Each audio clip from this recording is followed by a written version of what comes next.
Can you hear me pretty well? I can hear you, yeah. Awesome. But, I started off doing music when I was probably like 11 or 13 maybe. Oh, yeah. Like right around that area.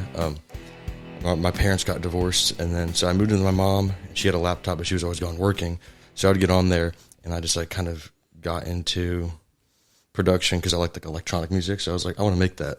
And I slowly got into that and then started recording, learning how to play guitar, things like that. So, yeah, it can be kind of overwhelming at first because I remember when I first started off with music, like, I didn't really understand all, like, not only, like, just inputs of everything, but also, like, you needed powerful enough, like, CPU or processors and things like that so you wouldn't get, like, bad, like, artifacts in the audio, clipping, all this sort of thing that I just didn't even think of being a thing. And then you get into like the recording aspect, whether it be for like a podcast or music. And you're like, oh, I actually need good equipment to, limit how loud something is so it doesn't ruin the audio and all that sort of thing. Yeah. That's still where I'm just like right over my head. I got you. Yeah. Pretty much. I mean, I listen to like some stuff and try to pick things up. Mm-hmm. But as far as like technical things go, I'm still very, very beginner. Honestly, I think if you I don't know what your free time looks like, but if you had some good free time on YouTube, I mean, you could probably learn everything you really need to know, like basic wise, probably in like, give it like 2 to 4 hours. Now, you might have to like take some notes and rewatch it to retain it. Yeah. But honestly, like you could probably do like a little crash course thing. It's not too bad, but everyone's going to run into their own little personal issues along the way that you're going to have to like troubleshoot yourself. Yeah. Other than that, it's not too bad. Yeah, I mean, you could have like the best product, but if you don't know how to market it properly, it's like no one's going to see it and it's really not going to matter. Because honestly, you took like a sort of, you put half your effort into something and market it really well. It'll probably do way better than you putting your heart into something and then really not knowing what to do with it after that. So 100%. That's what I feel like, when you watch like old school TV and you see all these silly products, it's like, how did they get there? But it's just, they had a little bit of budget and they knew, okay, this audience likes this stuff at this time. And that's why people were buying it. It wasn't necessarily like the greatest thing ever. People come up with way better ideas all the time, but they just don't understand how to get it to the masses. And a lot of people just want to see something like emotional. Yeah. That's what it's all about. Cause like, I noticed that too, cause I'm a very big information person. And right now I'm trying to kind of grow my social media presence as well. And I'll make like little information posts. Now, what I haven't done yet, which I'm planning on doing, is actually like recording videos and things like this in a more like visually appealing way to kind of catch people's eye. But if I make an informational post, no one responds. But if I do something just like, that's more visually appealing or more, I guess, emotional and less, just matter of fact, it gets way better response. And it's a kind of I shouldn't say annoying, but for me, because I'm such an information person and I look for the information in things, not just like the eye-catching stuff, it's like, it kind of hurts because I'll put like hours into something and then I'll be like, well, that was for nothing. No one really learned from that because I didn't market it properly. So I'll probably have to go back through and kind of make more visually appealing versions of things or like a video version and things like that, just so I can actually get the information out there. But yeah. Yeah, I mean, there's a really good example. There's a guy I had on the podcast a while back. His handle was the Fitness Maverick, and he's over in the UK.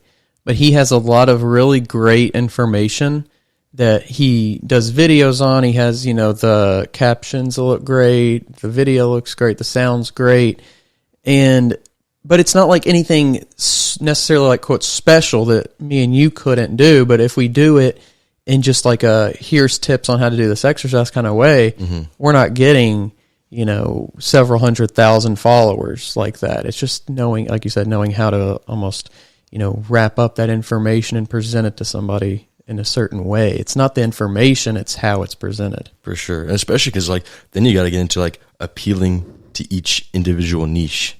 And it's like different, groups of people prefer different presentations of something. Right. So you'd be like, okay, so you got to figure out who your target audience is first, and then kind of tailor something to appeal to them that may not appeal to other people, because not everyone is, attracted to the same thing. Mm-hmm. So yeah, it's definitely been like TikTok. I hate TikTok personally, but I've tried to start actually pumping out some content, which I'm still kind of slacking on because I hate it so much. But it's one of those things that's like, there's such an outreach. Seems really arbitrary the way it does spread, but it spreads. So it's just like, you do the right thing at the right time. It can be used as leverage to actually get the information you want to get out. So it's kind of like, I have to look at it like, yeah, I don't like this specific one thing, but if I can use it to be, benefit myself and everybody else later on, then, I should look at it in a better light, essentially. Yeah. TikTok's one of the two. One of the things too for me that I struggle to continue to post stuff to, and I think it's a double edged for me because I don't necessarily love TikTok as far as like ethically speaking. Oh, it's awful. It's so bad. I mean, anything from like the political agendas to the sexualization of children. Like there's so many bad things on there. And then they're just blatant misinformation or just instant, dopamine reward. So then you're like, it's bad. I think it's degrading people mentally on a lot larger scale than people probably realize, but it's there and it's what's in, unfortunately. Yeah.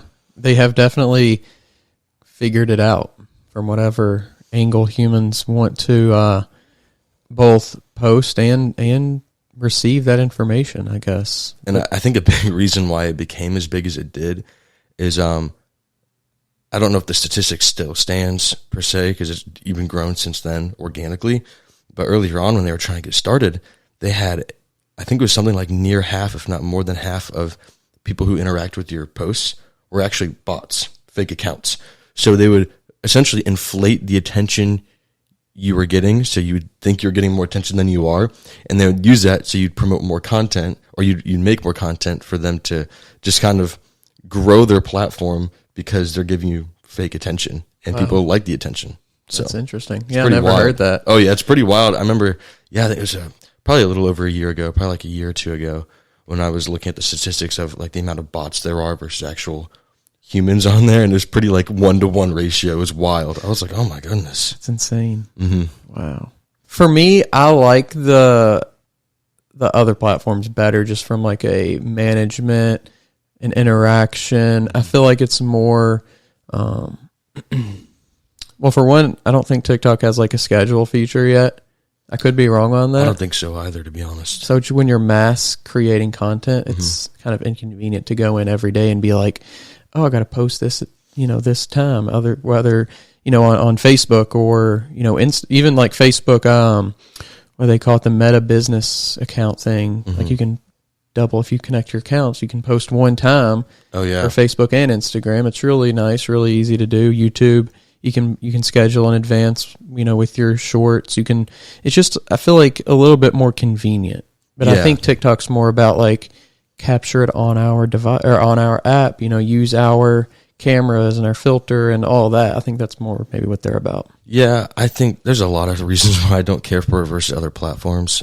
I mean, one of them is just originality. I mean, you look at TikTok, it's not about creating something that is new. It's about following a trend. That's very true. It's all about just regurgitating the same thing and with you in it. So, I mean, it's a slight different factor, but as far as actual content's concerned, it's the same thing over and over again. I mean, I know if I get on TikTok right now, probably, if I swiped 30 times, I'd probably see the same dance to the same song like 6 of those times. And you're just like, I don't know how people don't get tired of it, but they don't. And I'm sure if I spend enough time on there, I'd probably get addicted to it too. So I try to keep it at arm's length. Yeah. But I mean, that's probably one of the biggest reasons I'm not a big fan of it. And also, it's just not really personal in the way, like your content. I mean, there's a comment section, obviously, and they have messaging, but it just seems like very disconnected. Yeah. And it's just kind of like instant entertainment, constant topic switch. And I rarely see anything educational on there. And that's one thing that that was another thing I talked about when I was looking at statistics of it is that if you go and like look at China, like TikTok in China, I believe it was, they have their algorithms set to teach educational things, but the algorithms for other countries like the U.S. is more entertainment based, non-educationally based. It's almost like, I don't want to say it's like politically backed like psychological manipulation, but I mean, it just face value, that's kind of what it sounds like. But it's pretty wild. No, it's interesting. Like when you think of America, right, the land of the free, it seems like such a weird thing to say now because I don't know. There just seems to be this like almost zombie-like attention to other people. For sure. You know, it's like we're counting on other people to do everything in regards to like entertainment. People need to bring us our food, you know, via DoorDash. They need to bring us our vehicle so we can, you know, with Uber, so we can move around. It's like everything is relying on other people. Mm-hmm. And even in terms of like, I'm a big example of this. Like I can't do anything like in terms of like handyman skills. Like I'm so reliant on other people when it comes to just basic things. Mm-hmm. And it's like, is that really like the future? I think to a degree it's beneficial. I think living conveniently has its pros and cons, simply just because, you know, living conveniently can make you lazy, so that's obviously not a good thing for society.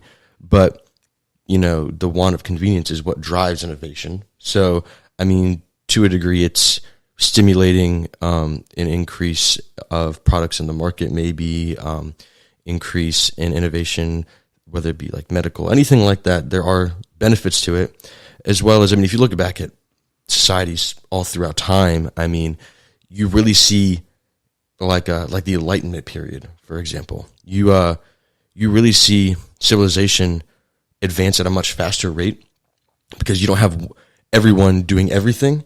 You have sort of natural delegation almost. So you have someone devoting all their time perfecting something, and then another person perfecting their thing. So everything can be done at its maximum potential at all times. So it allows for advancement. Whereas if everyone was doing everything, they'd probably, you know, just everyone would be mediocre at everything, right? Which would be good for the individual in getting simple things done. But when it comes as a society as a whole and the advancement of a civilization, I think it would slow down progression. But like I said, there's pros and cons to it as well. Like I said, like that convenience aspect, get lazy. And I think that's going to end up backfiring because, you know, if you innovate for laziness, I think you're going to end up with the large majority of laziness, and that itself might stunt that, you know, innovation. So, yeah. Well, there's a show called Yellowstone, I think is what it is. Mm-hmm. I could be referencing the wrong show, but there's like the spinoff to it, like 1883, I think it was. Okay. Very popular. They have the 1923. I've only watched a few episodes of any of those, but one of the episodes I saw was so interesting, and it follows this family from being over in, I think, Ireland or something maybe, and they travel over, come to America in the West, and they create this ranching lifestyle for themselves. And they're all like what you're talking about. They're all very like mediocre at like life in general. Mm-hmm. They can pretty much do it. They're self-sustaining. But they go to town one day and there's this guy who's selling, I can't remember, it was some appliance. I can't remember if it was like a refrigerator, if it was a washing machine, like a dishwasher. I can't remember. That dishwashing machine might even be too new age. But it was something that basically took away these people's need for a skill, mm-hmm. gave them their time, and what they were basically saying, what the people that were coming and seeing this were saying, were like, well, what are we going to do if we're not doing that? Like, if we're not doing our chores, what is our life going to be like? And then it kind of spun into this, like, kind of like how we always do nowadays, like this conspiracy of, well, who's selling us this? It's the electric company. So now we're paying the electric company for their electric as well as paying for these appliances. And I'm thinking, like, man, that's crazy deep. I never really thought about it like that. But, you know, now what you're saying, it kind of like ties all back together, because it's really true when you think about, like, yeah, people could be great at, you know, surviving, being self-sustaining, not having to worry about anybody to do anything else. But that is true in terms of like, well, it gives people time back. Well, now they can do other things. They can be great at something, or they can have a great idea and follow that great idea. But like you're saying, I think it's like a fork in the road. At some point it's going to be, convenience good or convenience bad. And, which one we choose to go down is going to be really kind of interesting to see where that leads us. And honestly, I think that it won't be a decision. I think it'll be a product of something like something drastic maybe. I don't want to say like a war or anything like that per se, but it's like I think something big will happen to a point where, a self-sustaining ability and lifestyle will become almost necessary to a degree. I think I've been seeing much more appeal into that recently, whether with people, doing, having their own farms, their own gardens and things like that. Which the internet's honestly a great resource for learning how to do things, which is nice too. Like, so you're not great at like handyman stuff. And I will say like actual, in the field would probably be the best teacher, but you can still get basics and concepts over internet videos and things like that, which can be helpful. But yeah, I think that something's going to happen, or civilization's going to realize it'll be like inflation and it's going to be cheaper just to do something on your own, whatever it is. I think we'll end up kind of going into a more middle ground of more self-sustaining lifestyles, which might impact innovation a bit, but I think it's kind of where it needs to go. Yeah. What do you look at? Because I guess it just depends like what your algorithm is feeding you, but I've seen a lot of stuff for becoming more self-sustaining, being able to, here's this thing, you need to buy it for the end of the world, whether it's food or whatever. I've seen gas mask maybe, as weird as that sounds. Like everybody should have a gas mask. And I'm like, well, if it comes to that, I don't know. Yeah, at some point there's a difference between like surviving and just like living.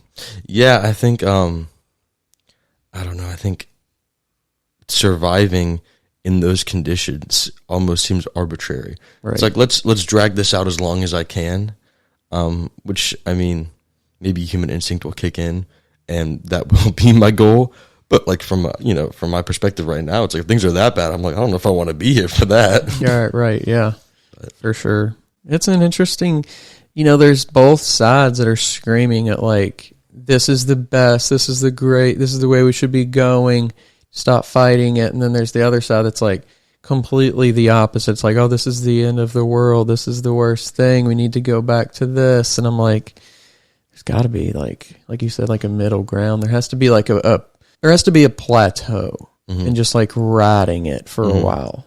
And maybe we've already rode that, for maybe the 20th century or whatever was us riding that, and the 21st century is just like the over the edge. I don't know, but I feel like there's got to be a compromise. There has to be like more understanding of like both people can be right to a degree. We don't have to be on either side. Yeah, I think a lot of it's, especially when you're talking about such a grand scale, the amount of factors that there are is, something you can't really comprehend, so you can't really account for it. So, if you have hundreds of thousands of factors, especially in something that big, it's probably more like millions of factors, it's going to be hard to account for anything, so you can't even say anything definitively. So I always think it's pretty funny when people are very definitive and absolute with their answers to the right way of something. I'm like, I guarantee there's at least 100,000 things you did not account for. Right. And you see that a lot, with just, you see it a lot politically, for one, from both sides. It's just like, take this for face value, take this for face value. And it's like, you got to dig deeper into that. And even once you do dig, I think you'll waste so much time digging because it's kind of a bottomless pit. Yeah. Yeah. It's funny you mentioned that, like the factors in the bottomless pit. I was having an argument with Chat GPT the other day. Who won? Which is like silly even to say, but I saw on one of my apps, it was talking about, is the U.S. going to default on its debt? And I started asking Chat GPT, I was like, what does this mean? How can we not do it? Why would the Senate vote to do it? And it's like, tell me all these things. And I'm like, well, I was just trying to like basically understand something, and it was coming at it from just like this perspective of, I'm trying to remember the exact words, but it was something like, I know it can be frustrating to blah, blah, blah, but you have to take into account the many factors that go into it. And I'm like, God, I don't care about that. I just want to know like why and what if, like if we did something different. And I was just trying to like ask it all these questions, and like almost every time at some point it would be like, and there's many factors to this. Like, oh my God. Yeah. I mean, when it comes to Chat GPT, I mean, if you look at it sourcing as far as where it gets its information, all it is regurgitating what people have said. So it'll study whether it be articles that humans have written, or, just looking at all, whether it be headlines or articles, things like that, scans through everything, and just learns from every resource. But every resource is human, and every human has, political bias, agenda, different opinions. So I think it's overwhelmed to the point where there's no definitive answer for it, because we haven't concluded one, so it can't come to a conclusion either. Right. It's funny you mentioned Chat GPT, though, because like as soon as that became a thing, I knew about it a little bit before it was like a super mainstream thing. Like you started seeing it everywhere for like college essays, because I studied AI because actually I used to be into like graphic design, things like that, and AI is actually a really big thing in graphic design right now. And then I kind of just looked more into AI and how they're doing like the Chat GPT stuff. So I got on there one day, this months ago, and I was just asking it questions. I was like, well, I'm an online coach. I do bodybuilding. I'm like, well, I kind of want to see what it has to say about certain things. So like I asked, I was like, okay, give me a good 5-week split for hypertrophy training or something like that. And honestly, it wrote me a really solid plan. There were definitely things in there I would change, and there's a lot of things that it doesn't account for. Right. But overall, like the movements themselves and I would say the rep ranges, there's a couple like things I would change. But honestly, from like just an objective perspective, from just asking AI to design me something in like 3 to 5 minutes, I was like, wow, this is pretty decent. Right. So I don't know how, I don't think it'll ever impact, like let's say my career as a coach. I don't think it'll ever impact that, because every person is so different, that it would never ever be able to take into account everyone's individual differences, whether it be just like autoimmune, whether it be hormonal, gastrointestinal, things like that. Like there's so many things that it wouldn't be able to account for. I'm not like worried about it like taking my job. Right. But for like super basic stuff, I mean, like it's definitely a good tool that you could probably use, and maybe have it like, let's say with the plan, like maybe have someone look over it to like double check that it's okay. But yeah, I did that in like 20 seconds. It had something, read out for me, and it was pretty solid. Yeah. Well, even go into like certain documents, can it write a like a contract for a certain state based on, of course, it would have to be, updated to the most current laws and things, because as of now, like the normal Chat GPT is like what, 2021. I think it's like only up to 2021. Maybe. I think I'm not 4. Sure. I think Chat GPT 4 is updated to like the current. Okay. But it almost seems like when you look at like back in the day, going back to what I was saying about like the appliances of the refrigerator now, and then we have like dishwashers, clothes dryers and clothes washers, and all kinds of appliances to like help with home chores. It almost seems like Chat GPT and a similar AI technology is almost like an appliance for creativity. For sure. I think that, like I was saying earlier, it gets all its information from other people. So I think from an actual like outside the box thinking perspective, I don't think it's going to come up with anything that no one has thought before, just because of where it gets information from. But I think it could definitely be used for someone who has an idea and wants to expand off of that, or maybe articulate their idea in a better way. I think it could definitely be used for that. And like I said, just maybe use it as like a platform for sort of taking your idea to the next level. But overall, as far as like originality, at least with where it's at right now, I don't think you're going to see like anything being taken away from like human creativity. But I mean, definitely be used for things like writing essays, apparently. Or Yeah. at least, Well, I mean, creating songs. We Yeah. saw that one. I mean, Yeah. my friend did a Frank Ocean. He was like, write me a song about, I think he said a tree in the style of Frank Ocean. And it was like, you know, it sounded exactly like something that the guy would make a song. You know, it was just insane. And you have the ones now that have like the more visual aspects. So it is interesting in terms of like, there's still going to be creative people who are creating their own original stuff. But at what point do the masses stop being creative? At what point is it, you know, is a school child going to be like, why am I even going to think about something creatively if I have this tool? Because, you know, like you said, you can still utilize, it's a tool. So you can utilize it in a positive way. It's like social media now. You can utilize it in a positive way, or you can become addicted to it and you can almost, you know, become a slave to it. And at what point are kids going to grow up and just be like, let me outsource my own thoughts to this thing? Because I think at some point it does affect our problem solving ability. It affects, you know, arts and sciences and technology and medicine. And, you know, if people aren't truly able to, because that's part of creativity is suffering a little bit, like being like, man, I can't think of this. And then, you know, you take a break for a few days, and then all of a sudden in the shower, something pops into your head that's like, oh, this is a solution to that. But if you can just type on your computer, what are possible solutions? You don't even have to like power your brain up. Yeah, no, that's a really good point. I think we're kind of already at that point a bit. I mean, as soon as, you know, very comprehensive computers are being carried around ever since then in our pockets, I think you would, if you like look back, you'll see a steep drop off of outsourcing. So, you know, it's like people don't really sit and contemplate too long on things because they have a resource they can check instantly. That instantaneous resource, super beneficial for learning matter-of-fact things, especially if in need right away. But I think that time that it takes, you know, if you didn't have that source, the time it takes for you to actually get to that source gives you a lot more time to think about it.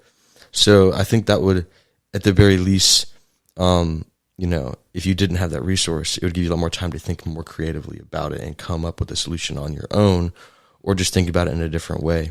But it's funny you bring up like medications and stuff like that too. I think that there are probably some beneficial things as far as Chat GPT is concerned, because maybe let's say you have it study a bunch of, let's say medical textbooks or something, and it understands the mechanism of action of like each receptor that's agonized and things like that. If you give it, you know, a problem, maybe a health problem, and it understands the mechanism of action of each individual component in the body, it may come to a solution that we just haven't thought about yet. Now, the likelihood of that's pretty low, because I feel like for the most part, from our understanding of things, kind of everything has been tried, and they're just looking for more things to discover to go off of there. But that being said, if something just hasn't been thought about, you know, it might just come up with that because, oh, well, this does this and this does this downstream. So if this is your problem, it could be somewhere along this line. Right. So it almost makes you think about like the cure to cancer, you know, it's like, and then you have to think about like the conspiracy theories too, along the lines of like, do we have a cure to cancer that's being covered up for, you know, monetary reasons? But then, you know, if not, if there's truly never been a thought of like, this is the way, does technology, you know, just have a million years worth of information and like research and experience right there in its quote brain, and then in 5 minutes it's like, oh, well, this is it? yeah, I would say with cancer being such a, I mean, cancer is kind of almost like I feel like a very generalized term, because I mean, there's so many different types of cancers that act very differently.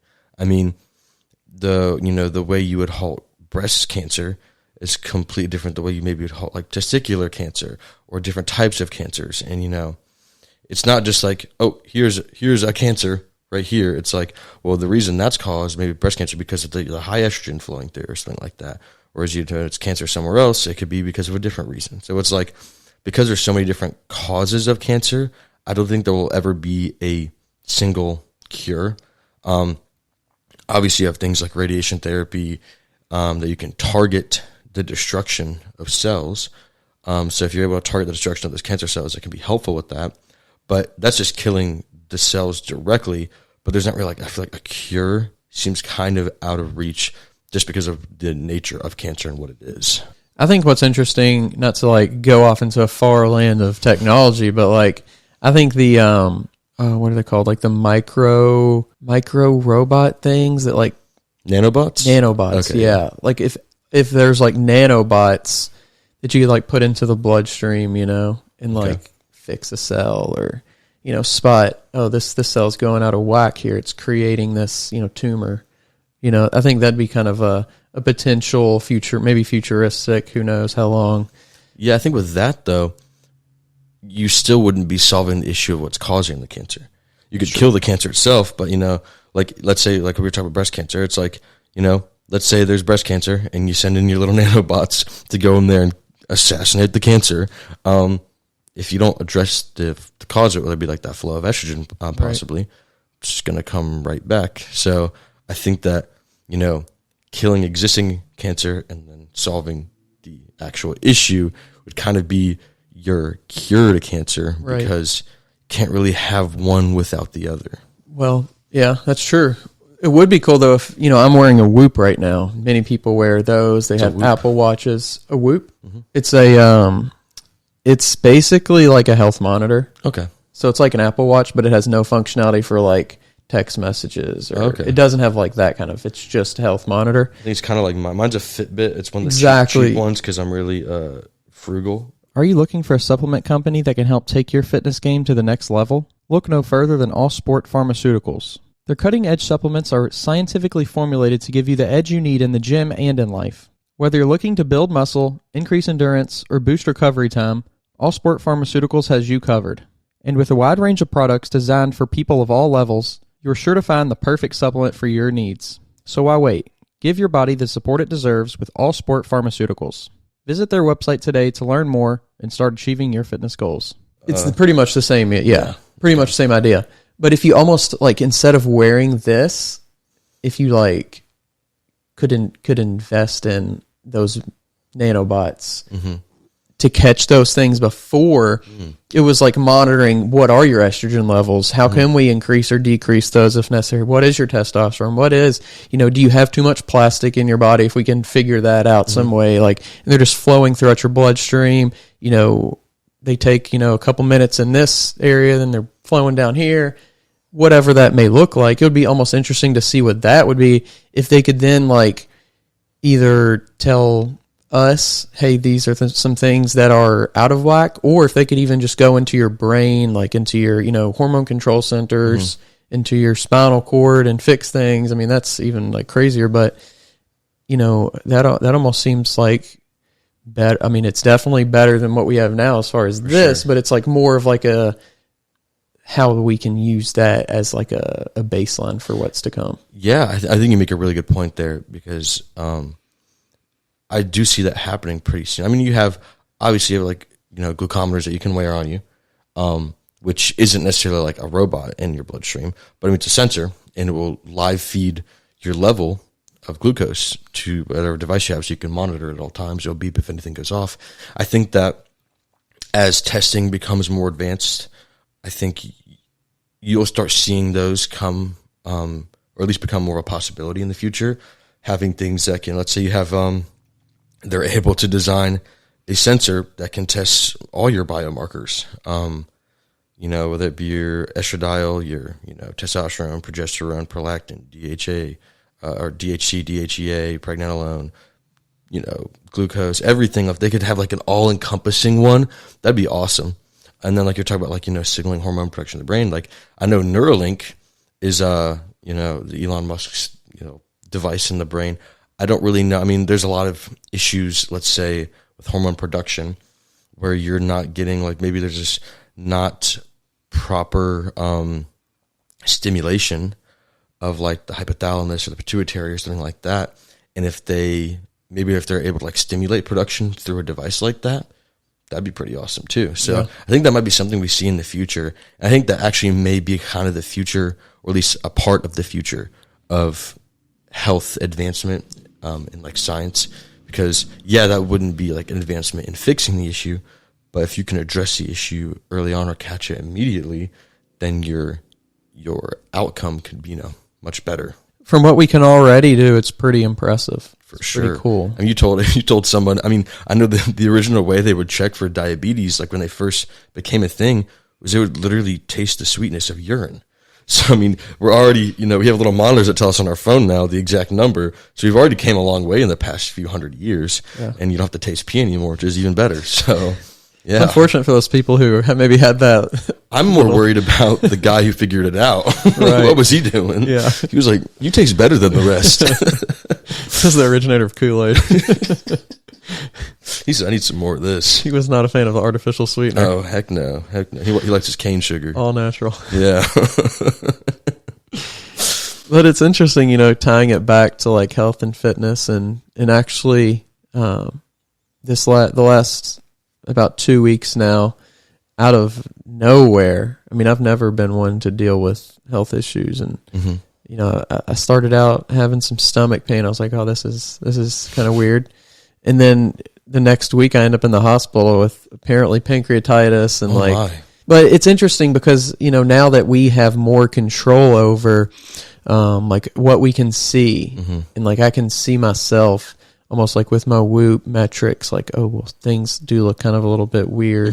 Then you see them the last couple of days starting to increase, and, I'm feeling better. But, so there's that human intuition, but then there's the combination of technology. So from a personal perspective, it's really cool, but also being a coach and knowing like if a person, does their blood work for you, or if they're wearing a monitor and you can kind of get that information from them, just all that can empower you to see things that maybe they don't even know is going on yet. Oh, for sure. I think that's a really good point. I mean, let's say, being a coach, and we put it in the context of like bodybuilding and hypertrophy training, just because that's kind of my niche. If you had a client who's wearing a glucometer and things like that, so you can actually watch their blood sugar, that can affect your results tremendously. I mean, you're able to tell how insulin sensitive somebody is. If they're experiencing insulin sensitivity, let's say you're taking them through an off season, calories are higher, fats are higher, carbs are higher, things like that. They're bound to lose some sensitivity unless you do some really hard management, with like whether it be berberine and fasted cardio, things like that. But I think that if someone's insulin insensitive and you were able to catch it immediately, you can make those changes so it doesn't halt progress. Because obviously, the insulin pathway is an extremely potent growth pathway of the body. I mean, you look at growth hormone, insulin, IGF-1, all, they're non-anabolic or they're non-androgenic in the sense of growth, but they're extremely crucial things to focus on. So if you're able to catch that immediately, then it's like, okay, well, now, if we can avoid stalling because of that issue, you're looking at saving so much time. So not only your actual results down the line, but also from a health perspective, it's, much better. Right. Yeah. It's insane. Like when you look, because I'm a huge fan of the old school bodybuilders, 70s Arnold, like he's the person that really influenced me to get into the world of fitness. And when you look at like what they were doing back in the day, and I'm sure they could have improved and they could have done so much more scientifically and been bigger, leaner, more, whatever. But just in terms of like what they did intuitively, from like listening to their body and learning, I think that's a little bit of a lost art to a lot of people. For sure. I mean, going from there, it's like back then, there's so many reasons why. I mean, personally, I love their physiques back then. I think they're more aesthetically pleasing. Whenever you saw them, they always looked like they were in a good mood. They weren't like all miserable, and they looked like they weren't under constant oxidative stress and systemic inflammation. And I think that's a big thing, is that we're very focused on the science of things now, to the point where we've lost sight of our own understanding of how our body's feeling. Because it's still a good metric to go by. I mean, if your cortisol is high, if your histamine's high, and your overall oxidative stress inflammation's high, you can usually tell. You can usually feel it. But people will be like, well, I'm hitting my macros, I don't know why I'm not losing weight. And it's like, well, if your cortisol's super high, your histamine's super high, your extremely stressed out, your body's just trying to hold on to everything and tackle the issue that you're literally just compounding on top of by not resting, not doing anything like that. And then you have the issue of like foods. I mean, food quality, so much better back then, as far as whether it be insecticides not being present, microplastics, those phytoestrogens or phenoestrogens, xenoestrogens, I forget which one it is, but there's all those things that have play that will cause systemic inflammation, all that sort of thing, and all those sorts of things that, weren't really an issue back then. And I think that's why they looked so much better. So I think there's, like you said, there's definitely things they could have done better. But I think as we've advanced, we've also lost sight of a lot of things. Another big thing is intensity. I mean, you look back then, they were extremely intense and passionate about lifting. And now you have people who are like, well, I'm doing everything right. And it's like, that's really subjective. I mean, right in the sense of like a biomechanical standpoint, sure, you're doing things right, you're doing the movement proper. But from an intensity standpoint, it's like, if you do 10 reps to success, no struggle or anything like that every single day, your body adapts. You're going to be used to it. If you're not, pushing to failure, you get what you give. And so if you give it your all, you'll get all you can out of it. And, I think people really lost sight of that. And the same thing is like, people don't get proper rest, proper sleep. You have all these hyper focusing on things that do matter, but it's taken away from other things that matter as well. And I think it really impacts the final product. Yeah. Well, even like going back to Arnold and all the things that he did besides bodybuilding. And then today there is so much of like at the very high, very top level, look at the top 5 in each division. And it's like this singular focus. It's like, and it kind of goes back to what you're talking about. Is there too much stress on it? Is there too much, are we only concerned about one thing, and how does that affect our, everything else that goes on? And then from like the exercise side, and it was Nick Walker the other day, he put a post out about, leg press and like really slowing it down and like feeling the full rep. And it's like the basic thing sometimes that we neglect because we're training sometimes for a photo shoot, or we're training, how can we make this post get, X amount of likes and get more sponsorship money, and how does all of that go into what we're actually going to final product look like? Yeah, for sure. I mean, the amount of people I see do a leg press wrong, it's insane. And then they complain, I have people that will, complain about having lower back pain. I'm like, okay, well, let's calm down on all of your spinal loading movements that you do every single day, way too heavy. Really focus on stretching, strengthening your lower back. And I'll be like, try to switch to something maybe that takes some, stress off your lower back, like leg press. And they're like, oh, leg press hurts my lower back worse. I'm like, let me see your leg press. And what it comes down to is that they're just going down as far as they can, which would normally be good, but they don't actually have the mobility for that. What they're doing is they're rounding their lower back to compensate to get full range of motion. But it's arbitrary because you're actually not really getting the stretch on the muscle. You're actually just rounding your lower back. And then that's just causing your issues to get worse and worse and worse. So it's like, people do so much, whether it be for ego and they don't want to cut something out, or they have been doing something for so long and they just don't want to make that change, even though it can really improve. But people are really stubborn. I mean, just coaching people, I've found that out the hard way. People come to me and they'll be like, oh, well, I almost hit my macros this week. I'm like, okay, well, then you almost saw results because you're not following the plan. This is specific for you. If you don't follow the plan, your results aren't going to be there. But and you would think it'd be common sense, but really at the end of the day, it's like, it's not common. So yeah. You mentioned like the spinal loading and somebody that I've really gotten into is Tom Platz, and he was talking a lot about like, of course, the legs, right? And he was like, I may only have squatted once a month because he went so hard. Oh, yeah. And he was like, the toll it takes on your central nervous system and your body as a whole is just too much to just completely wreck that day in and day out. Yeah, I mean, that's really why I started incorporating more rest days for myself, because I like to train hard. I like to train to failure, past failure. I mean, that's how I like to train. And you can't do that every day of the week. I'm a person that likes training 7 days a week. I can't do it. It's not good for me. It's not good for my body. It's not good for my brain. You'll get to the point where, like, if you're training hard, like stupid hard, like he talks about, you'll get to this point where your muscles have recovered, but your central nervous system hasn't. You have this extreme brain fog that you can't think for literal days. It's like someone just like clouded your brain full of fog, and things can't come in or out. And that's kind of like what I use to kind of measure like when I really need a rest day. If that's the sort of thing happens, I don't lift that day because it's not going to be beneficial. I'm not going to be able to push hard because I can't even function.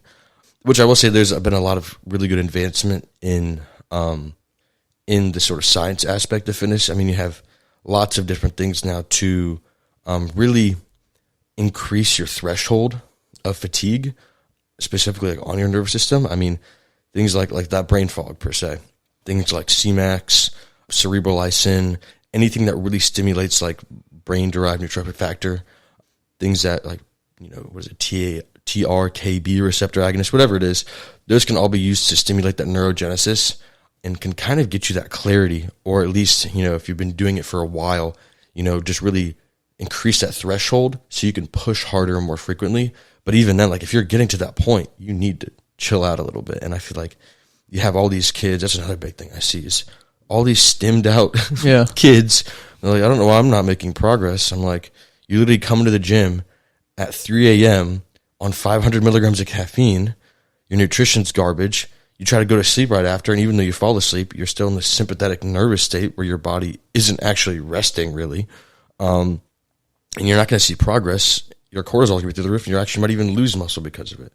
So it's just like there's so many things that people forget about because, I mean, I don't know if I made a post about this or not, but I was thinking about it. If I didn't, lifting, let's say hypertrophy training, that's you signaling your body to grow.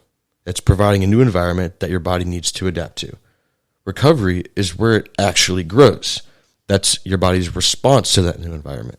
So if you just constantly signal something, it's like, if you have a computer and you push a button and wait for its response, if you don't power the computer but just keep pushing the button over and over again, like what are you going to get out of that? Right. Nothing. And it's kind of the same way with that. So that's a really big thing I have to start stressing to people when they start working with me is like, okay, I want you, I think even like Tom Platt said, I want you training stupid hard and I want you resting stupid hard because you need both those things. Like you said, you feel it, but then also combined with the technology, with my Whoop, I can physically see it too. Mm-hmm. Yeah. And it's like, wow, my recovery is at a 25 today. And like my resting heart rate, which is usually in like the low 50s, is in the mid 60s. And like my heart rate variability went down 20 points. And, it's all of these things that, and you can feel that, or I can feel that too. Like when I wake up the next day, it's like I can almost feel my heart when I breathe. Sure. Yeah. It's like I can feel something different. It's a great tool to become more in tune with your body because it gives you, like you were saying, like an objective sign or number to associate with the feeling. So now that when you feel something, you won't even need to look at the watch because you already know what it is. It's like, like it would be like learning guitar or learning piano. It's like you could learn all the notes on the piano, that A, E, C, D, G, whatever. You'll get to a point where someone could be like, play a G, and you just hit it because you know where it's at, you know what it sounds like, or someone's like, what note is this? They play the note, and you're like, oh, that's a G. It's like you've had that instrument to really, cross-reference with what you're hearing and feeling. So, they kind of meet, and you become very well connected with it. So it's a great thing to become much more connected with your body and the way you're feeling. So I always recommend everybody, like, it's so hard to, I shouldn't say so hard, but it's definitely a lot easier to coach someone who is trying to monitor or has the ability to monitor those things. So I'm like, well, how many steps you can per day? Oh, I don't know. Okay, well, what's your heart rate looking like out today? Oh, I don't know. It's like, well, these are things that we kind of want to monitor because, especially like in a prep, your resting heart rate's going to change.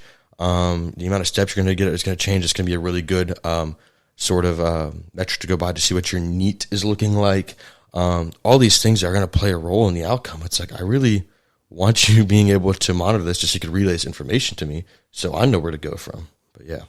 Something that blew my mind a little bit when I did start to train off of somebody else's program more and take it out of my hands a little bit. That's one thing that I found to be helpful, because I'm somebody who's like constantly changing things before I can make an improvement. I noticed something about my calories that, and who knows like how specifically accurate these things are when it comes to that. But like, yeah, I think it's usually around I want to say a 15% margin of error in either direction for the most accurate ones. So I don't usually go by the calories burned. I usually just try to look at your steps and what your heart rate is looking like during your cardio and try to keep those things consistent. But there's still little minuscule changes.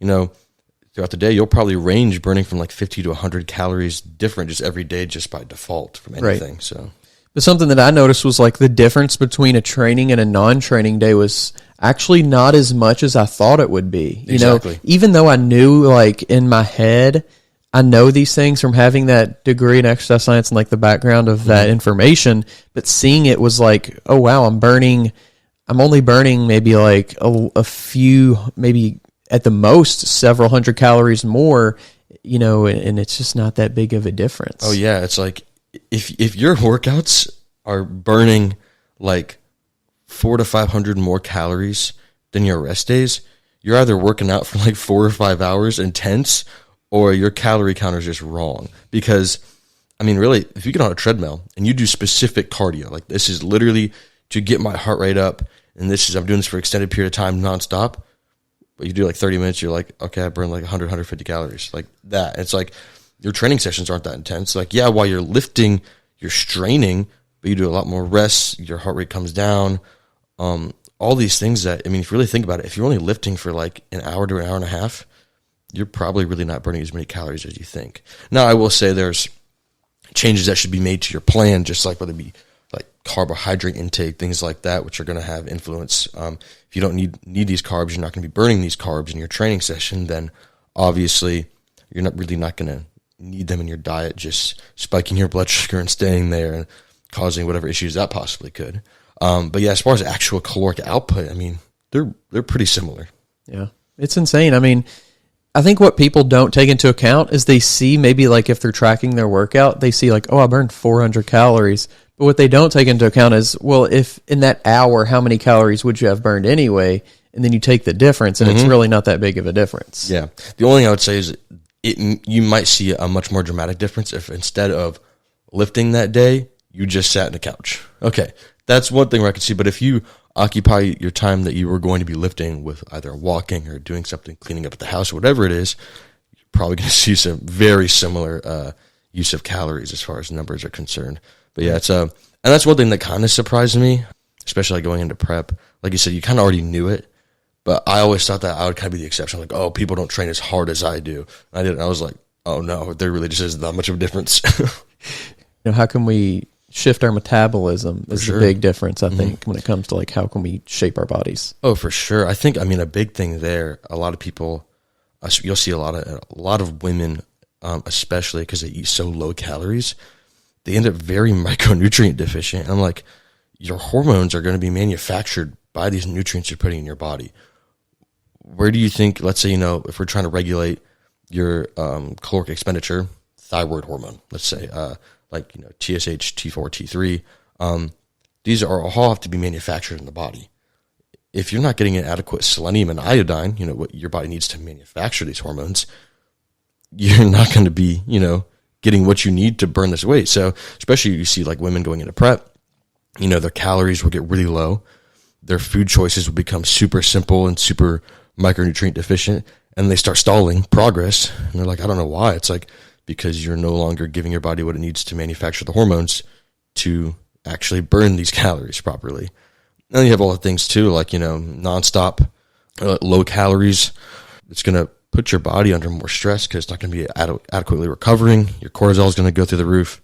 Your histamine is going to go through the roof. Those are going to have a bunch of feedback loops, all messing up not only your hormones, but overall systemic inflammation, and your progress is going to halt. And it's just not going to be what you expect, just because you're like, oh, well, I cut calories again, I increased my cardio, and I look worse. And it's like you give them like 2-3 days off consecutively, weight starts coming off again. You know, they look way better. It's like, yeah, you were just under so much stress and you'd messed your hormones up and all this issues of compounding inflammation that just need to be addressed. So it's interesting, you know, I've been thinking about that because I haven't been able to work out for the last couple weeks now. And being able to eat, or not being able to, but having to eat a lot less food in regards to not having that flare up. It's so interesting, like how I feel physically versus how I feel mentally. You know, like I feel almost in my head psychologically like, man, this sucks. I wish I could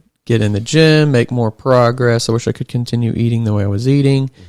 And then now I'm looking at like 10 to 14 days later, I feel like physically though, I feel a little bit better. Even though like I'm going through this negative health experience, I just feel like, I don't know, my body, I feel like it was almost a blessing in disguise in a little bit for my body, just to be like, take some time. for sure.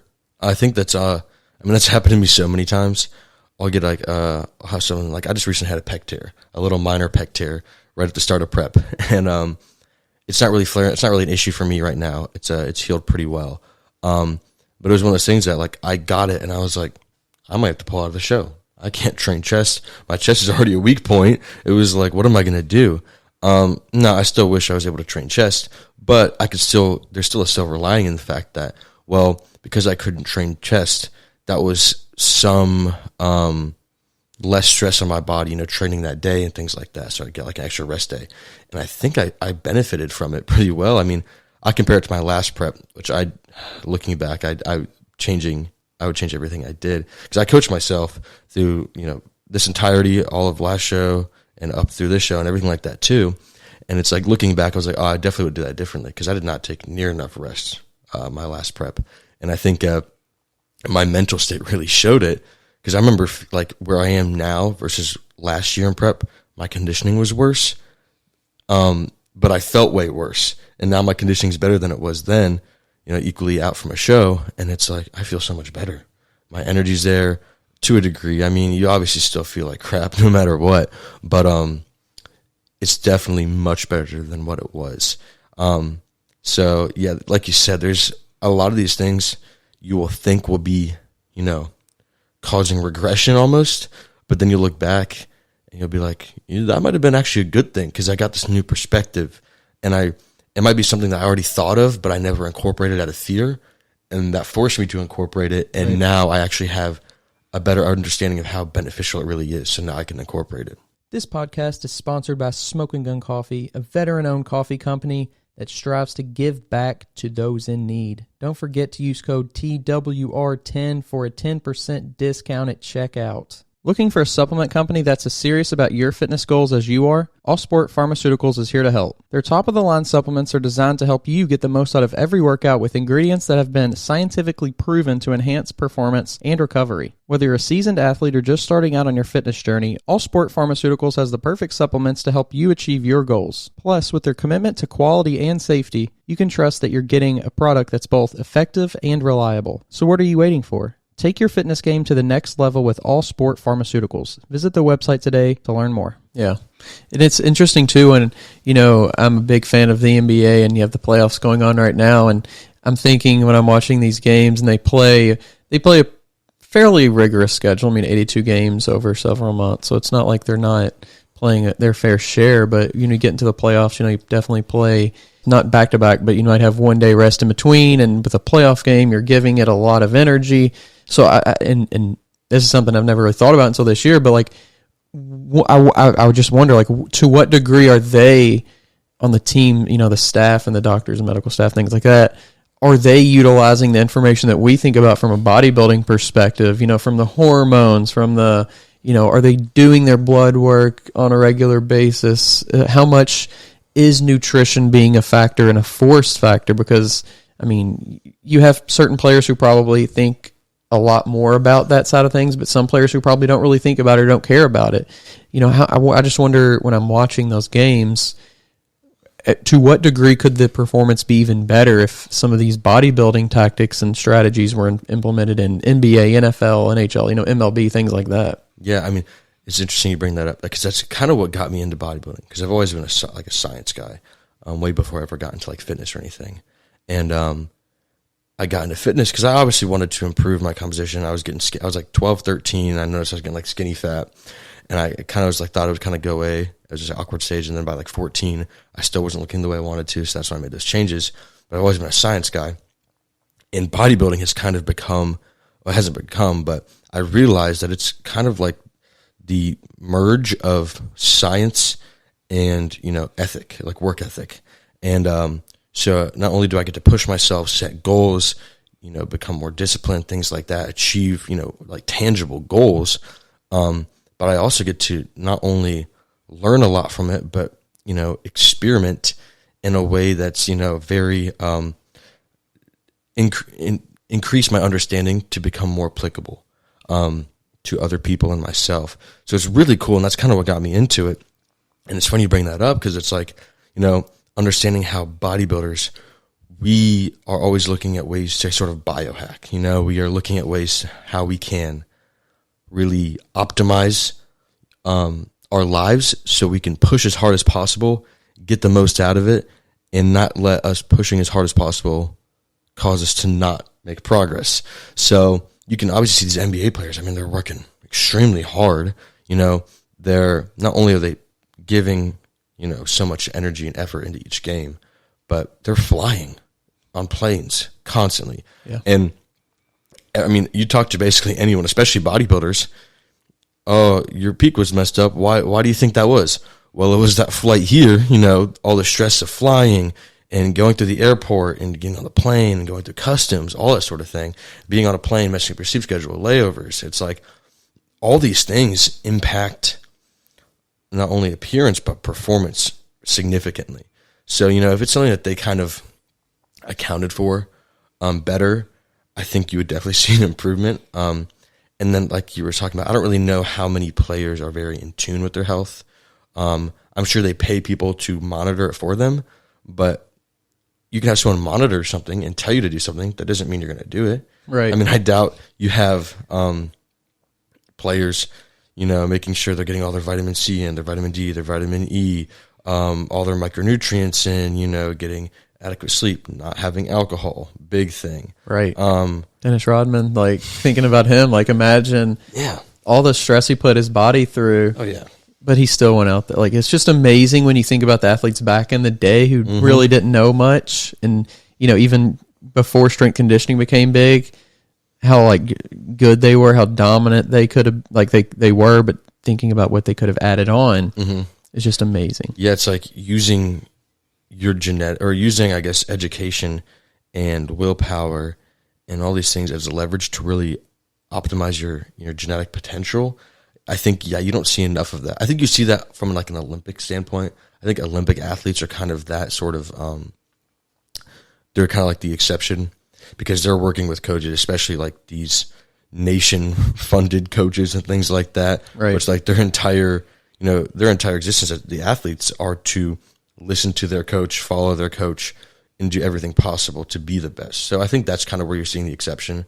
But like, for like those major sports teams like NBA, NFL, I think there's a lot more to get out of them. Just when you take into account for all the things they could do to improve. Yeah. It's interesting you mentioned the plane and the travel, because it's something that I thought about a few weeks ago or whenever it was now. Golden State was playing Sacramento in the first round of the playoffs, and, two California teams are not traveling compared to traveling to, Memphis or something.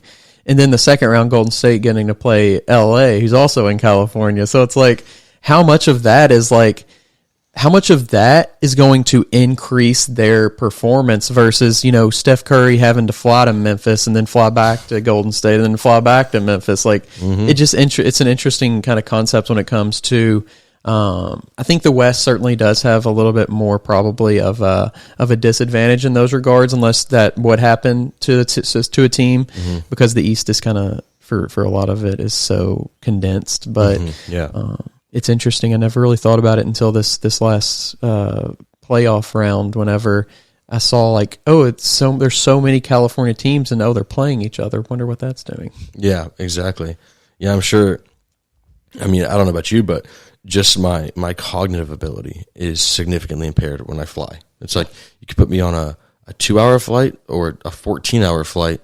Yeah, the 14-hour one's going to be worse, but it's like either one's going to improve my performance just in my day-to-day. I can't imagine going out and playing after that stressful situation. And there's a bunch of things like your water retention is usually significantly higher after flying. Water retention, that increases, you're probably going to have increased blood pressure, all these things that could impact your performance and things. So, yeah, I wonder if the future has any sort of accounting for that. If you're going to see athletes become more focused on that, getting their turmeric in, things like that, trying to really suppress inflammation.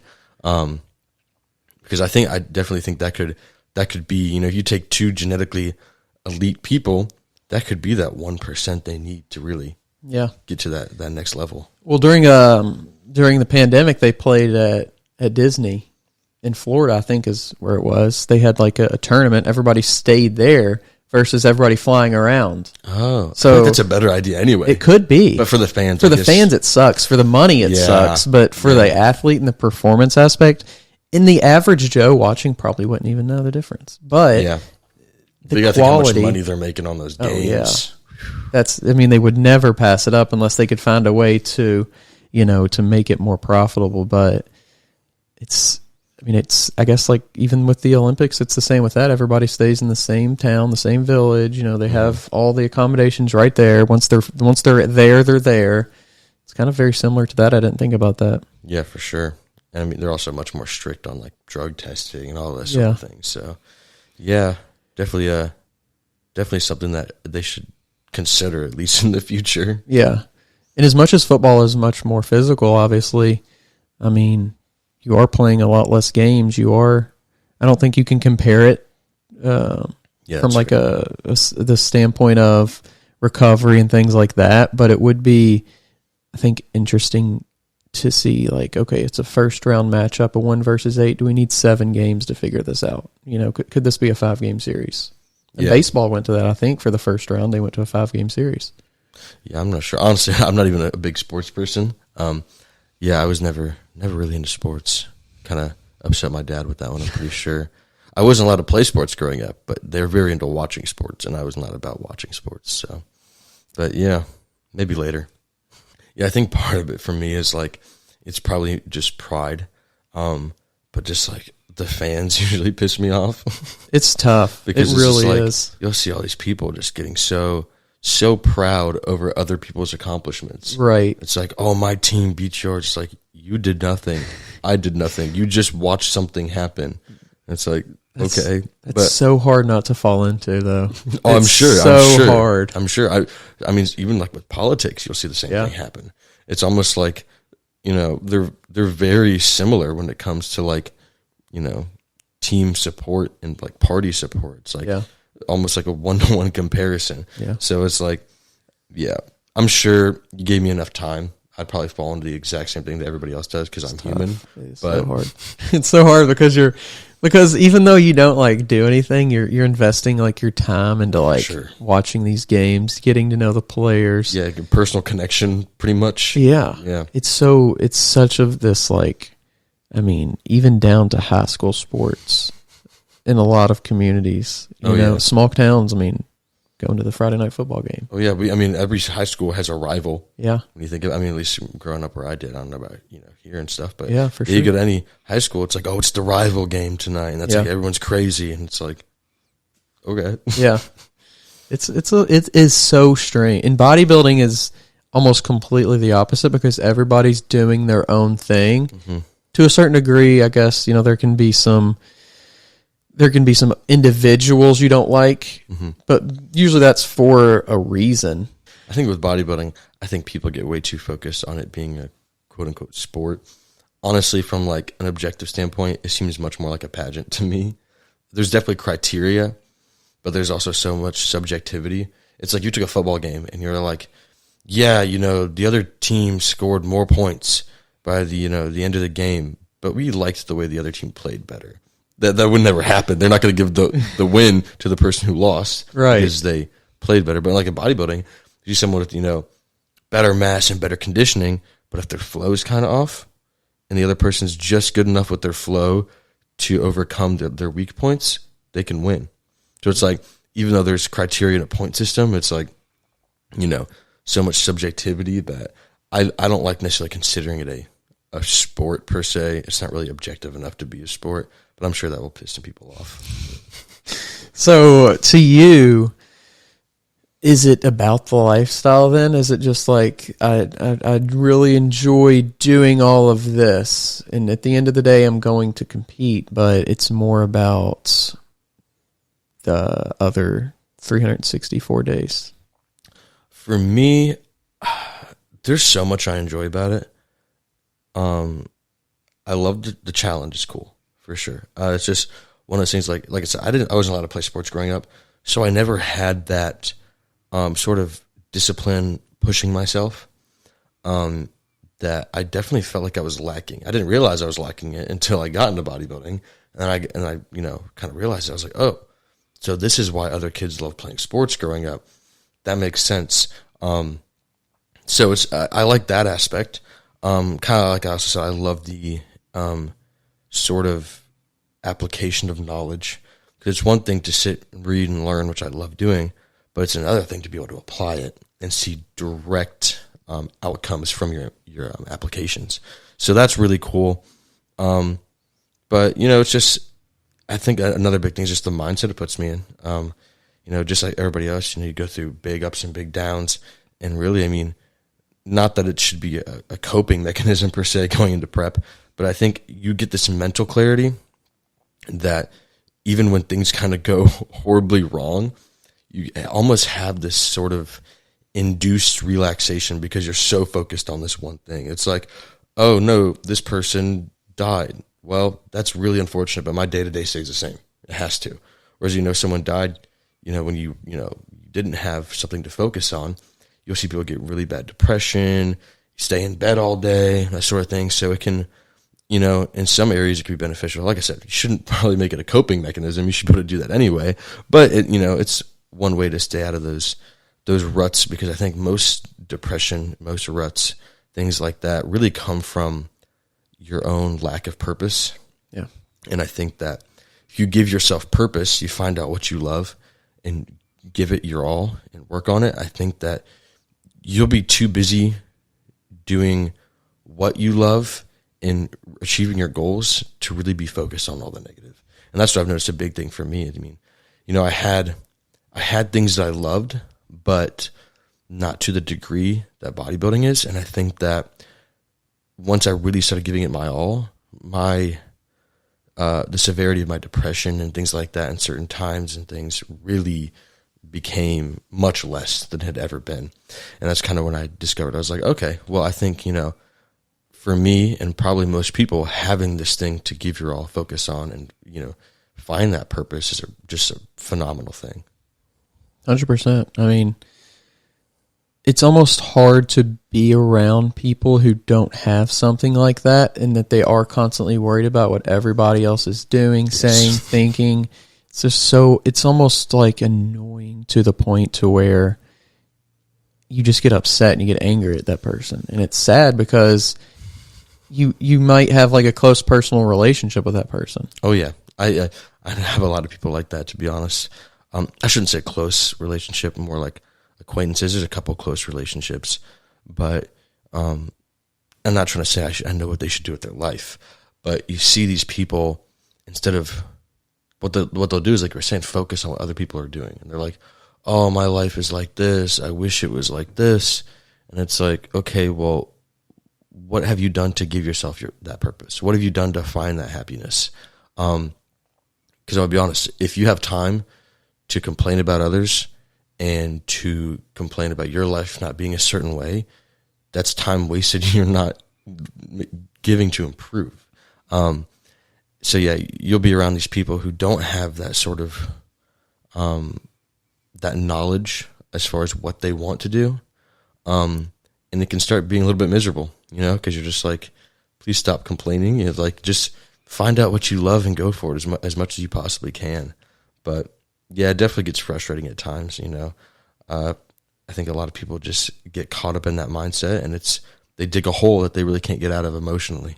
Yeah. And even the last, couple of weeks for me, not being able to train and, like I said, eat to my normal standard, if you will, it's been, especially at the beginning, it was almost like, because I didn't know what was going on, I was just like, is this a path that I can't do anymore? Yeah, is this a permanent thing? What's my outcome? Yeah. Like, what am I going to do? What am I going to do with, with the time, with the passion? What's the next thing going to be? And I don't even know if I got to that point of like the next thing. I think I was just stuck in this revolving door of like a little bit of self-pity, sure. Just like, oh man, this sucks. Why did this have to happen to me? I'm the one that takes care of myself. I'm the one that's always telling other people, or at least encouraging other people to do the same. And, why? Like, it was just that constant like questioning, and I don't know if depression is the word, but certainly feeling down, feeling low, feeling, like I said, just, I guess, a little bit of self-pity and just wondering, like, what's the future, and not having that certainty of, I know I'm going to go to the gym tomorrow and I'm going to hit this and it's going to be great, and I'm going to go and get the meal in, and, I love, even though it's a little bit of an inconvenience at some points, I love the meal prep and having all that stuff ready, and for the last, 44 weeks of having a coach and being able to almost like know what my life is going to be like and know that I like the direction that it's going. Now what? That was kind of a weird couple of days, I guess. Oh, for sure. I mean, especially you invested so much time and probably money as well, effort, things that it doesn't help to like worry that you did that in vain, but it's almost like a human reaction to be like, did I just do all that for nothing? Like, not only is my future skewed now, or at least undetermined, but also everything I did building up to this, is that all for nothing as well? Yeah. And it definitely is something that is really hard to get past. Like for me, like I said with my chest, I mean, that I had a few days like that where I was just like, I didn't want to talk to anybody. I didn't want to do anything. I was just mad at the world because I thought it was the world's fault. But it's just stuff like that. And it's like, you'll definitely, I think it's very much normal to get trapped in that mindset. But the more you get anxious about it, the less you're able to focus on actually finding out your next direction. So, I mean, if it did come down to you having to change direction, worrying about it doesn't affect the outcome. So obviously, easier said than done, like right. Most things are. But at the end of the day, if that was the case, then you just have to find out that next thing. It is so hard to have that self-pity when you're trying to achieve your goals. If you're giving something your all, you don't have time to feel sorry for yourself, and you don't have time to be worried about others because you're focused on yourself and your own improvements, your own goals, right, and meeting those things. And I genuinely think that, happiness really comes from, finding what you love, setting goals, big or small, and achieving them over time. I think that's baseline happiness. So I think that's, I think a lot of people don't maybe realize that, which I could be completely wrong too, but that's just the way I think about it. But, I think that if more people had that sort of mindset and kind of took initiative to find out what they truly love and set those goals, or it doesn't necessarily have to be something they extremely love, but just even setting goals and achieving them. Like, I know a lot of people hate fitness starting out. When I started, I was out of shape, and I was like, the gym is something I need to do. It's not something I'm wanting to do per se. Obviously that's changed, and now it's something I love doing, and I hate not doing it. That's why I didn't take rest days enough or near enough. But yeah, it's just like sometimes you hate something, and then you set all these goals, and then you achieve them, and really reaping what you sow in a good way. It's like, okay, well, then I kind of found my purpose, and it really changes your perspective on the world around you, and even from like a biochemical standpoint, like with the endorphins and neurotransmitters in your brain, it creates this healthy reward system that really helps you just shape your life and can be applied to so many other things in your life as well. Yeah. It's, we've been here on this earth for thousands and thousands of years, but we're still trying to figure it out on an individual basis. It's pretty crazy if you think about like what makes us happy. For sure. And I mean, you could make it as subjective or as objective as you wanted to, anything from the actual science of just receptor agonism of happiness to like, the more general just perspective on life happiness. And I think it's a middle ground. I think you can't just like, you could agonize all your happiness receptors with some drugs and probably live an awful life. And, you could focus on just, general things in the world, not specific to that, and, have much better happiness than that. So I think it's definitely a middle ground. Yeah.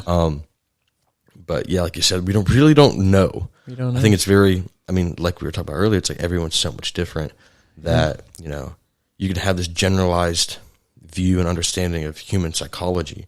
Right. But even to the individual, it's completely different. So you kind of have to, really be able to tailor to each individual person, which, is something that I think kind of like what therapists maybe would do or something like that, or psychologists, I should say. Yeah. But, being able to understand and then tailor it is really, really what you have to do. I don't think there's any sort of generic outcome. Right. Yeah.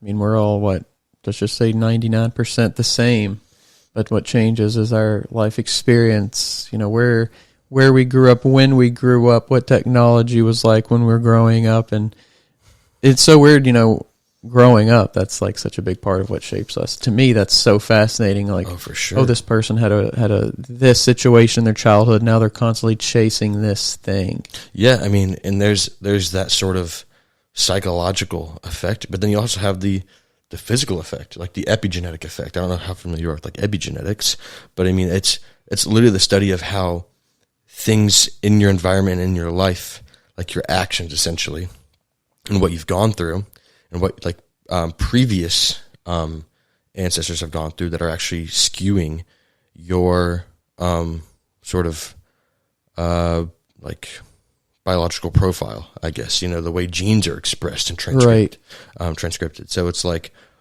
there's literal physical alterations to like DNA just from the things you go through and things that your parents have gone through. It's a super new study, so they're still learning a bunch about it, obviously, a really recent field. But yeah, it's so interesting and how far back it goes. And that's why, you'll see a lot of things are blowing out of proportion, obviously, but like how obesity is genetic and stuff like that, which to a degree there is a massive sort of interplay with genetics, but it's not something you can't outwork. It's not the reason you're obese, but it definitely makes it harder to not be obese, things like that, a bunch of different stuff. But yeah, and like you were saying, the more like what you've gone through frames your perspective, and then how your perspective really changes the way you handle things, the way you react to things, just your overall sort of character. Yeah. Yeah. It's a weird world. It's so weird. I feel like just like in general, if you could give somebody advice, it would just be like, do the right thing and be a good person, and then things will typically work out well. Typically, but not necessarily. Yeah, I would say it's like, it's definitely a hard thing to really give advice on, because being overly, I think there's definitely something as being overly giving and overly nice, because people unfortunately take advantage of everything. So I think like I know so many people who would do anything in the world for anybody, and they get used more than anybody else, and they aren't really able to achieve their own happiness because they're so focused on giving what other people want or need. So I think of knowing your boundaries, doing things, keeping a good conscience, definitely doing things to benefit others and yourself, but also knowing your own boundaries to not, impact your own personal happiness as well. So I think at a certain degree, or to a certain degree, you're still responsible for your own happiness. So you shouldn't take other people's burdens of unhappiness and place them on yourself, and vice versa. Right.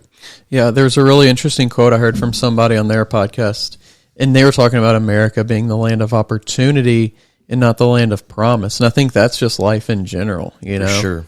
I mean, I would say it's it's definitely a kind of politically hot question, because people really misinterpret the sort of land of the free, like you were talking about. It's like, people are like, well, look at all this inequality of outcome. And you're like, that's not what freedom is. Freedom doesn't promise outcome.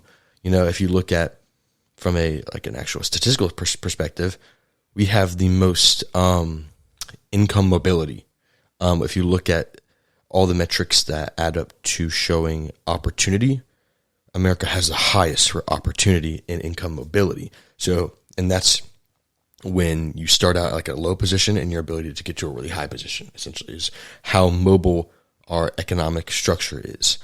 So yeah, our outcomes are wildly different person to person, but you shouldn't really be focused on the outcome. You should be focused on your ability to get somewhere, because I don't want, you know, if you look at every socialist government, yeah, everyone can have the same outcome, but it's usually a pretty low outcome. Right. So it's like, I would rather just be in control of my own things and give what I need to give to get to where I want, and not have to necessarily take the burden of someone else's, you know, unwillingness to achieve what they want. Yeah. And then, I mean, I think bodybuilding is like it's like the best example of, and this dog's really barking. But it's like the best example of like what true freedom is, and having opportunity but not a promise. For sure. Know? Yeah, I mean, you see that with a lot of people. It's just like, like I was talking about earlier, you get what you give. So it's like, yeah, if you give it your all, you're going to get everything you can out of it. But if you're slacking on your diet, you're not hitting your macros, not doing your cardio, not getting your sleep, that's going to show. And if you go against someone who's equal in every way, but they did all the right things, they're going to beat you. And at that point, it's your own fault. Yeah. So it's very much like you were saying, it's like a great representation of you being in control of the outcome. So, yeah. That's kind of why I like it so much. Yeah, and I don't compete, but that's the reason that I love bodybuilding, the lifestyle of it so much too, is because I know like it's up to me, and that's such like a scary feeling sometimes, because nobody can, even if they wanted to, nobody can do all those things for you, but you also, it's empowering too. It's an empowering feeling because you can do it, and then you have this physical representation, which is really cool, but you also have this mental, just character building, like feelings, confidence, empowerment, all those things that people outside of the world of bodybuilding, I think it's not understood at all, like what those benefits are. For sure. It's obviously the majority of people in my life aren't into bodybuilding. So, and the majority of the population isn't. So just, going out places, you see this dramatic difference in mentality.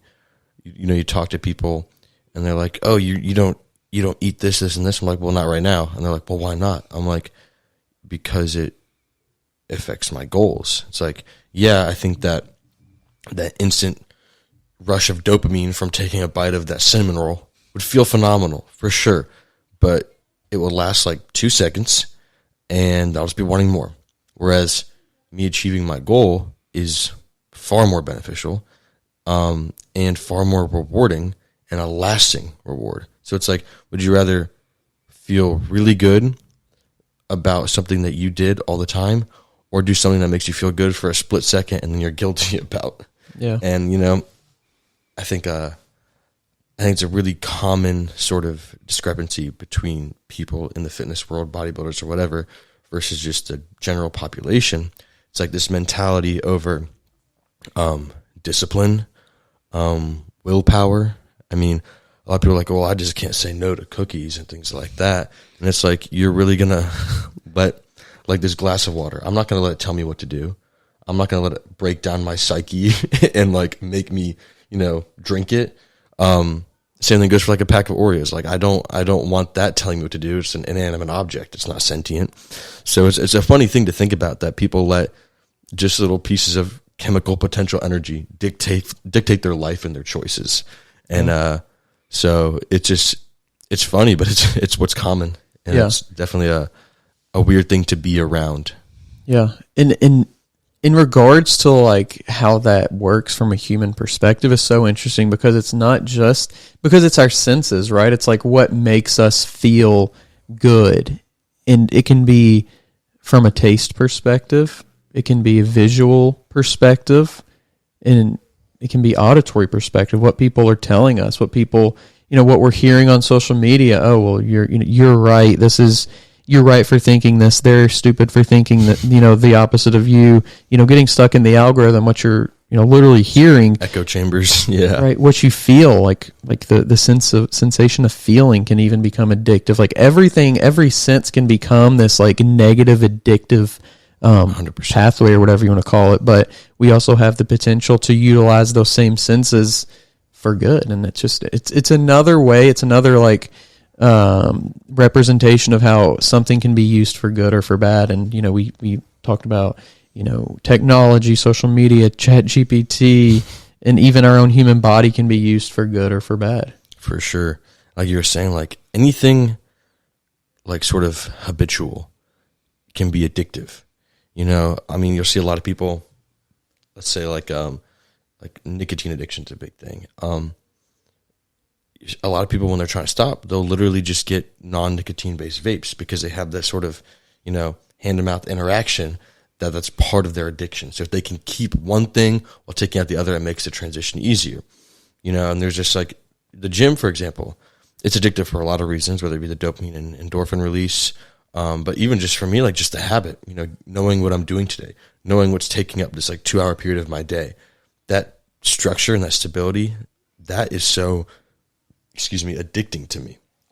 So it's just like one of those things like you were saying, it's just knowing where addictions can form and preemptively trying to structure them in a way so it's a good thing and benefiting you and bringing you towards your goals. Because, your addiction to sugars and things like that, you can change that. It takes a few weeks, but you can change that and become addicted to something else that's more beneficial. So kind of trying to substitute things, break down those neuronal connections and build up new ones and reassociate things. It's just one of those things you kind of have to be aware of. And because if you're unaware of it, it'll control you for sure. Yeah. And that's big with bodybuilding is what I found out from talking to so many competitors is that it truly is all encompassing. It's more than just, let's go get a great workout in. Let's go get, a meal afterwards, and then we're going to get shredded, and we're going to be bulked up, and we're just going to win the Olympia off that. It's literally every single thing. It's an encompassing everything in life from the moment you wake up to the moment you go to sleep to the moment you wake up, and even in between those two, the sleep that you get is it's all a factor. If you're tired of searching for a coach or trainer, somebody who knows what they're talking about and has experience, make sure you go check out the new Coach's Corner on weightroompodcast.com. You can find quality, qualified coaches to help you achieve your goals, whether that's in bodybuilding or just general fitness. Stop wasting time and start achieving your goals today. The link to the Coach's Corner is down in the description below.